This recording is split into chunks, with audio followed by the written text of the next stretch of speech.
սրիկաներ, եւ սրիկաներ կան շատ, մեր պատմության մեջ շատ կան սրիկաներ։ Այն ժամանակ, երբ որ ես խոսեցի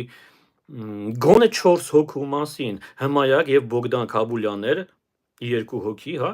Թիֆլիսից, Ռաֆայել Սարգսյան եւ Ստեփան Մամուլյան։ Երբ որ այս 4 հոգու մասին խոսեցի, այս 4-ը մտնում էին Բերիայի ամենայն նեղ շրջապատը,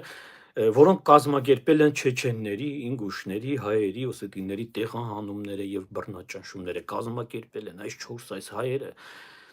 Չեչենները եւ ինգուշները, սիրելի հայ մարդ, իրենք էլ ինտերնետ ունեն, կարող են Google-ը բացել եւ կարդալ, թե այն ժամանակ Բերյան երբ որ որոշեց այս էթնիկ փոքրամասնություններին այսպես քշել դեպի Սիբիրները, ովքեր էին նրա աջ եւ ձախ ձեռքերը։